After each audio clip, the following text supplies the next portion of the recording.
kirim ke Singapura. Ini kan setiap deko itu ngasih 7 juta per bulan.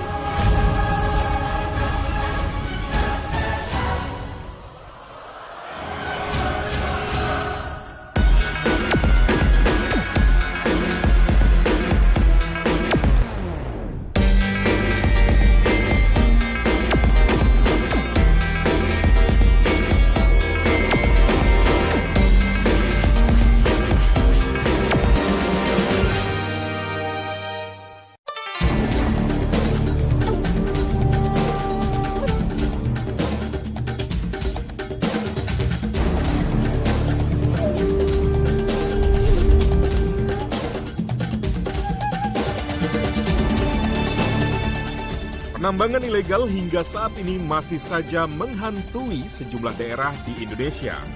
Berselimut dalih menjadi sumber pekerjaan masyarakat setempat, berbagai tambang ilegal terus tumbuh subur.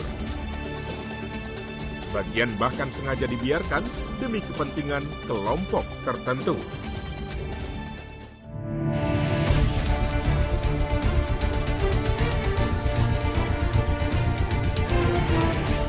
Untuk memastikan aksi penambangan ilegal ini, tim kontroversi pun melakukan penelusuran ke ujung barat Indonesia, Aceh.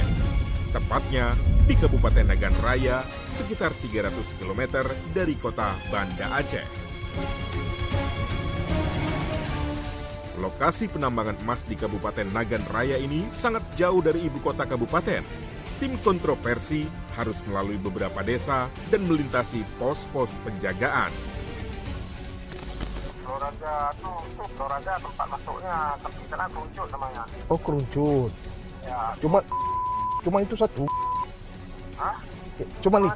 Tempatnya, lokasinya ribuan hektar. Cuma sekarang nggak banyak orang kan. Banyaknya kandungan emas yang bisa digali memang menjadi magnet tersendiri bagi para penambang ilegal. Tak heran bila aktivitas ilegal tambang pun sulit dihentikan. Kalau dibayarkan, Bang, satu malam tuh 6 on dan emasnya. Satu malam. Satu malam. Malam aja dia kerja. Kalau siang di lain lagi. Siang 4 on, 3 on, 5 on gitu. Oh. Di malam naik lagi 3 Ya. on gitu naik. Ya, ya. Ada yang 30 kilo, Bang. Hah, satu malam? Sebulan. Sebulan 30 kilo? 30 kilo udah.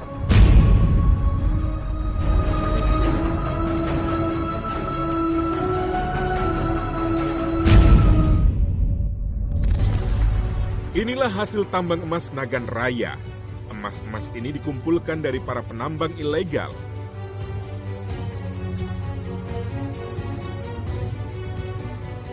Tim kontroversi melihat langsung para penambang ilegal ini menjual emas hasil tambangnya ke salah satu toko emas yang menjadi penampung. Harga jualnya pun selangit. 1 gram emas ilegal dihargai Rp485.000. Dari para penambang ilegal ini, penampung bisa mengumpulkan hingga 1 kilogram emas per hari. Dari perolehan penampung ini, tergambar jelas banyaknya jumlah emas di Nagan Raya.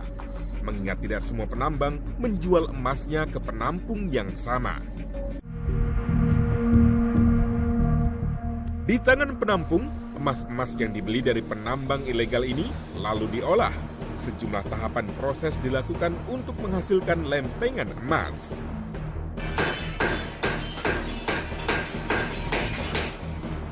Pengolahan emas dilakukan dengan 2 cara. Untuk emas yang sudah bersih, hanya akan melewati proses pembakaran langsung, lalu dibentuk menjadi emas batangan. Sementara serbuk emas yang lebih halus dan belum bersih harus melewati pembakaran menggunakan cairan keras. Emas ini dibakar selama 4 hingga 5 jam.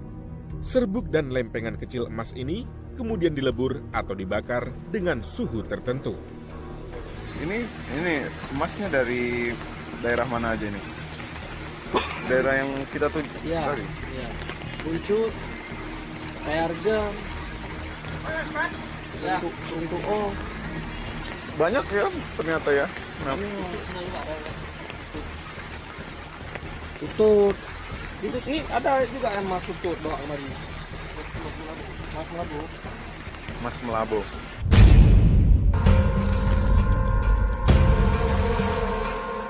Para pekerja emas ini membenarkan jika emas-emas yang ditampung adalah hasil tambang emas ilegal. Ini dijualnya nggak yang pakai beko, yang manual dijualnya ke sini? Iya, Mana atau mana? Ke sini. Harga sama. Ke jeram ini? Ya, di sana. Harga sama? Sama. Enggak beda. Oh, yang mesin sama yang manual? Sama. Iya, per gram. Berapa harganya nih per gram? Hari ini 400. Yang mengejutkan, emas-emas bumi Aceh ini nantinya akan dijual ke daerah Medan untuk selanjutnya dijual lagi ke Singapura. Yang menarik, emas hasil tambang ini juga nantinya akan dijual kembali ke Indonesia. Dikirim ke Singapura. Ini ke Singapura? Kayaknya. Karena dia ke Medan, dari Medan ke Pekanbaru. Itu baru terbangnya ke Surabaya. Surabaya. Label. Bukan kita yang pakai label. Orang Medan. Ini labelnya Fine Gold. Fine Gold.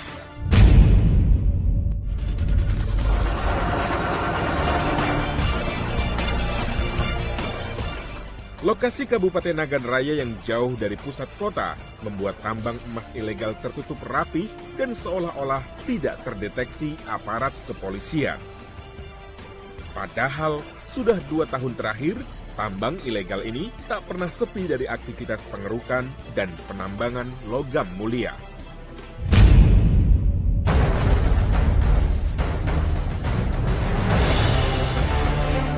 Investigasi kami untuk memantau kegiatan tambang emas di Nagan Raya tidaklah mudah.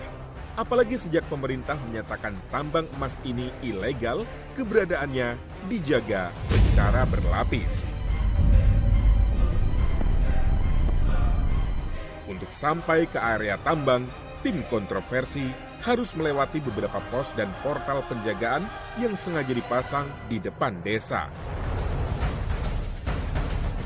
Portal-portal ini awalnya menjadi tempat melapor bagi siapa saja penambang yang akan masuk dan mencari emas. Untuk bisa melewati pos ini tentu tidaklah gratis. Ada sejumlah uang yang harus diberikan. Namun anehnya, kini pos-pos ini tak lagi meminta uang. Kuat dugaan, tempat dan metode pembayarannya sudah berpindah tempat sejak menjadi sorotan.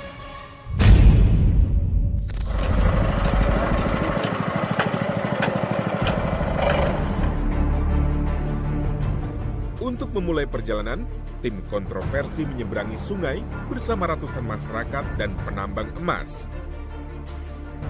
Sampan inilah yang menjadi satu-satunya alat transportasi. Meski tak terlalu besar, sungai dengan lebar 5 hingga 10 meter ini memiliki arus yang cukup deras. Dari pantauan kami, dalam sehari terdapat ratusan jiwa, baik para penambang maupun warga desa yang menyeberangi sungai ini. Kami juga merekam lalu lalang kendaraan, termasuk mobil berpenggerak ganda melintasi arus sungai.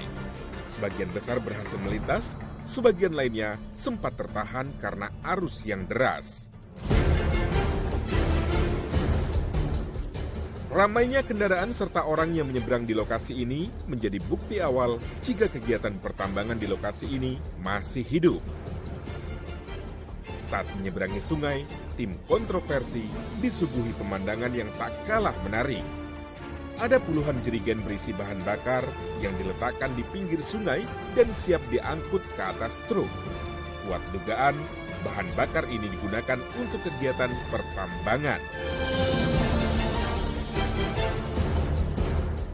Dari pantauan kami di lapangan, setiap hari ada puluhan mobil yang berlalu lalang mengangkut ratusan jerigen bahan bakar. Jumlahnya tak main-main.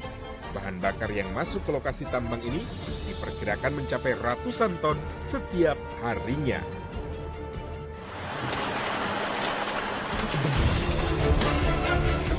Tak jauh dari bibir sungai, aktivitas penambangan sudah mulai terlihat. alat-alat berat bergerak menggali lahan pertambangan. Bahkan pohon-pohon di sekitar tampak sengaja dirobohkan. Tim kontroversi terus melakukan penelusuran hingga ke dalam desa, di mana aktivitas tambang emas ilegal semakin ramai dilakukan.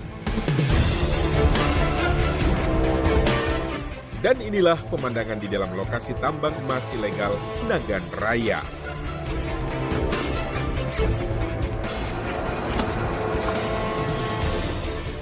Aktivitas tersebar di banyak titik. Suara alat berat yang terdengar cukup keras. Lubang-lubang besar, tanda bekas galian tambang emas juga tampak di sepanjang lokasi ini.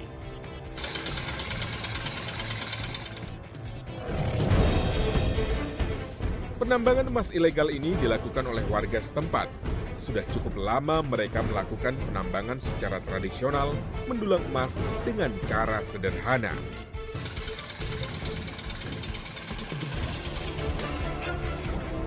Ya, kami masyarakat di sini ya bekerja untuk masalah tambang ini lebih kurang kami sudah hampir 2 tahun. Mulai kami menulang pakai ngindang, akhirnya kami pakai mesin robin. Setelah kami pakai mesin robin, kami berusaha untuk meningkatkan ekonomi rumah tangga kami. Akhirnya kami menggunakan alat berat.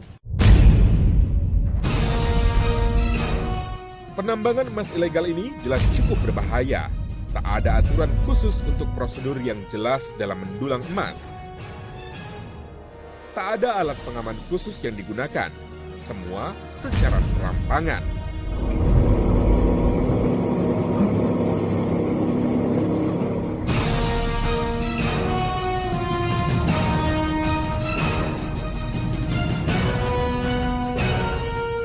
Alat penyaring atau asbuk inilah yang nantinya memisahkan batu, tanah, dan emas.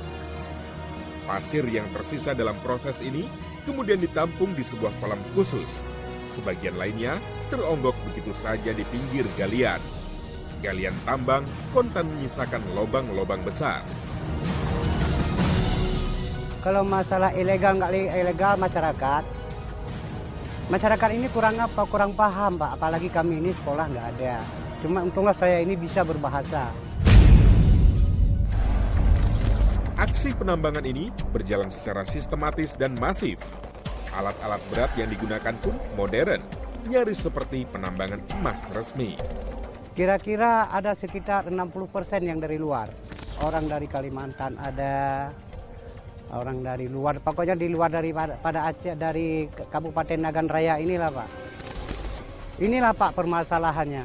Pertambangan ini dilakukan oleh masyarakat kami di sini aja, khususnya masyarakat 2 kecamatan Senagan Timur dan Betung. Tidak usahlah pengusaha-pengusaha daerah lain yang ikut berkecimpung untuk membuka tambang di sini. Pengerukan tanah untuk aktivitas tambang emas ilegal ini tentu saja sangat merusak. Apalagi alat-alat berat ini tak memiliki izin penambangan. Namun sayang, ratusan alat berat sudah bebas masuk ke lokasi tambang emas tanpa bisa dicegah.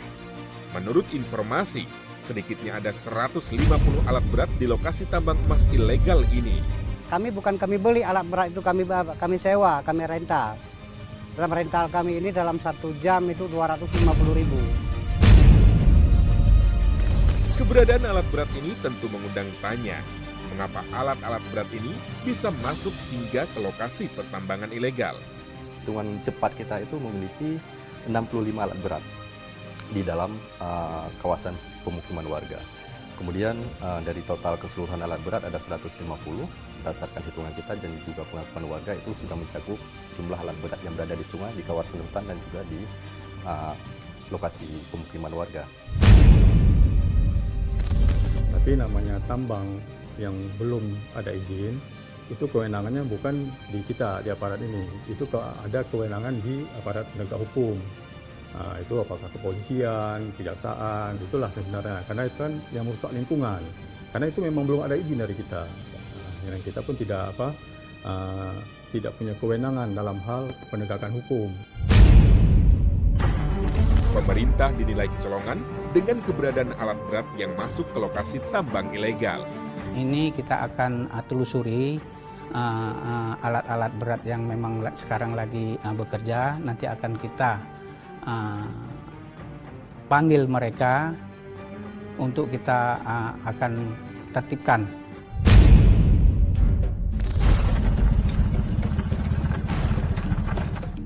Mendapat jawaban yang sangat normatif, kami kemudian mencoba mencari tahu bagaimana alat berat ini leluasa merangsek ke lokasi pertambangan.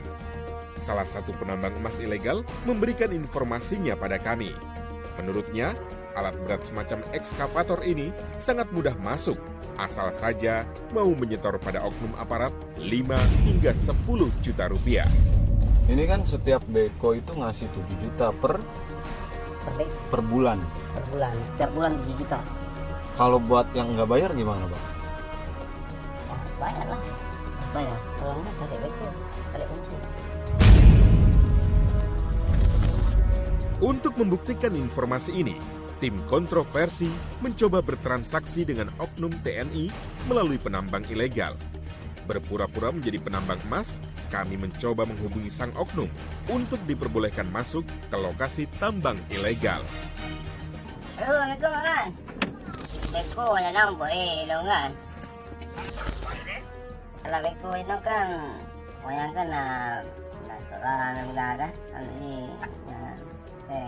kan kena hukuman yang nampak ya, apa mana cek kan? Oh, apa cek?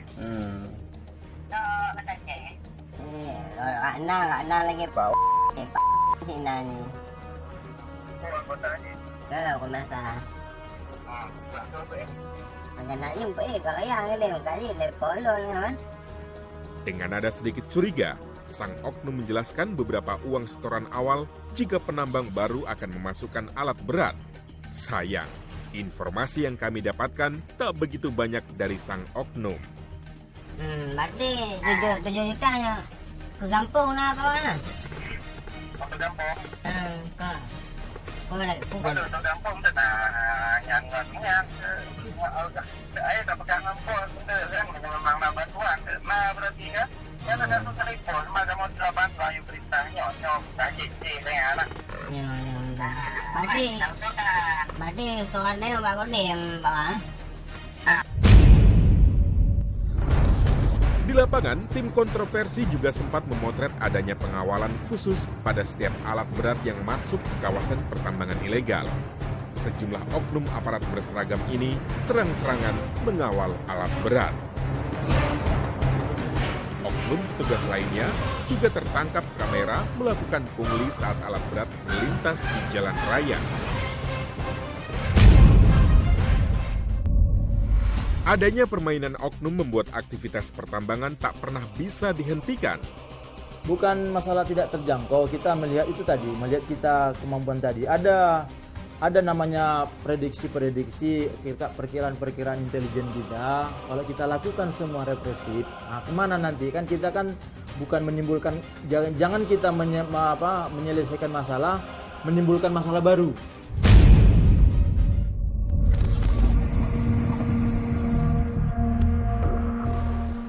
Bulir-bulir emas bernilai rupiah mendorong para penambang maupun pemilik modal terus-menerus mengeruk perut bumi. Tak ada jeda apalagi jera. Semua pelaku tambang emas berlomba mendapatkan keuntungan sebesar-besarnya. Dengan dah menggunakan di luar pada mekanisme aturan, itu mungkin nggak bisa kita buat satu izin atau kita buat keluarkan izin. Itu udah otomatis nanti kita akan ambil tindakan. Cuma kan ini kan kewenangan kan sekarang ini kan karena kita belum ada satu wadah, kita nggak bisa belum bisa ngambil satu tindakan. Ini sebenarnya tindakannya di aparat penegak hukum. Ada izin ilegal, tentu ada pelicinnya. Ada sejumlah uang yang harus dibayarkan pelaku penambangan, apalagi jika bukan untuk memuluskan aksi ilegal dan terlarang ini. Saya juga pernah duduk dulu dengan seorang dan unit Intel membicarakan tentang masalah insentif dari pekerja beko yang dimaksimalkan kemarin dengan jumlah 10 juta. 10 juta itu sebenarnya biaya pengamanan itu. Tambang ilegal ini rupanya dilindungi oleh sejumlah oknum aparat. Karena kalau penambangan ini memang ilegal. Jadi pihak Kodim, pihak Kapolres itu kan tugasnya mengaman. Kalau di daerah kita ada Babinsa, ada dan unit Intel, beberapa orang itu akan mengawasi.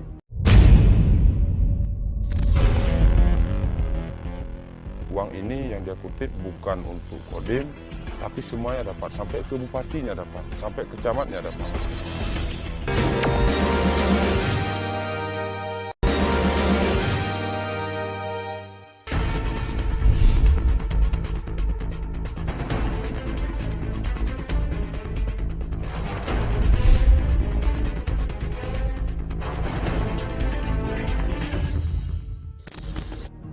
Ada jasa pengamanan yang tentu tak gratis. Para penambang diminta melakukan setoran tak resmi berupa sejumlah uang pada oknum aparat setiap bulannya. Kalau dikatakan diambil ya resmi, cuman kalau pengambilannya ya tidak resmi. Istilahnya resmi diambil, yang ngambil kan aparat. Setiap penambang akan diminta uang jasa pengamanan hingga 10 juta rupiah per bulan. Jumlah uang yang diminta juga akan disesuaikan dengan keuntungan penambang. Sesuai dengan kemampuan yang ada. Kalau seperti di sini kita ceritakan di satu tempat yaitu Payargan, mungkin 30 juta dia kasih karena dapatnya satu hari sampai 1 kilo. 450 juta dia kurangkan dengan 10 juta, dia terjamin aman, nggak ada masalah. Sejumlah pihak dari oknum kepolisian hingga oknum TNI dituding mendapat keuntungan dari tambang emas ilegal ini. Pengutip dari pihak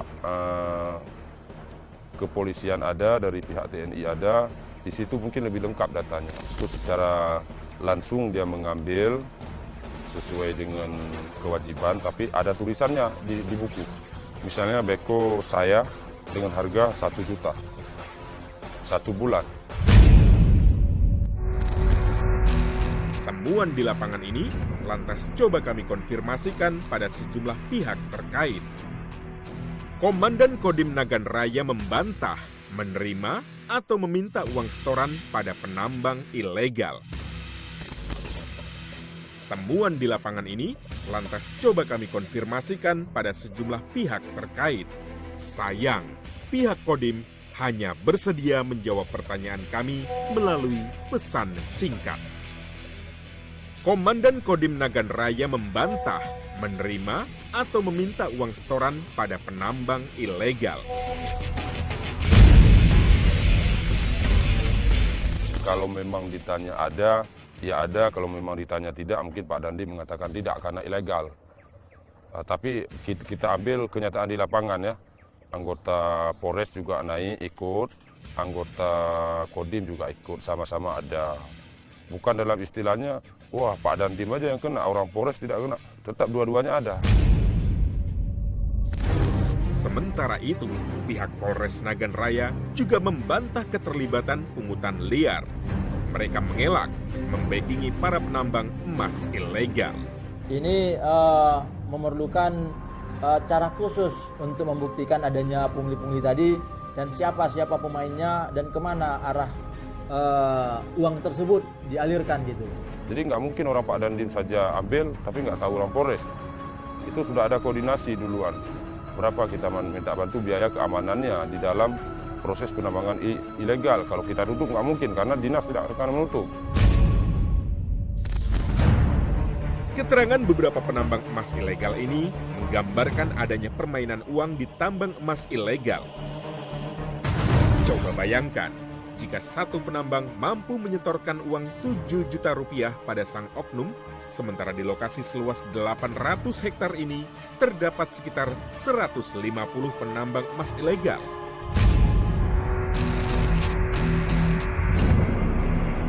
Setidaknya ada putaran uang haram senilai 1 miliar rupiah setiap bulannya. Yang mengutip ini pernah mengatakan dia uang ini yang dia kutip bukan untuk Kodim, tapi semuanya dapat, sampai ke bupatinya dapat, sampai ke camatnya dapat, sampai ke desanya dapat. Ya kalau apalagi khususnya anggota kita tadi sudah kita sampaikan betul-betul Khusus masalah tambang tidak ada maaf sama kita. Karena kerusakannya begitu masif sekali dan berdampak ke masyarakat yang lain.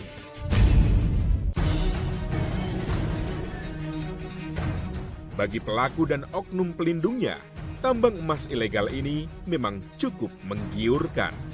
Tanpa harus mengurus izin, para penambang liar bebas mengeruk kekayaan kapanpun mereka mau.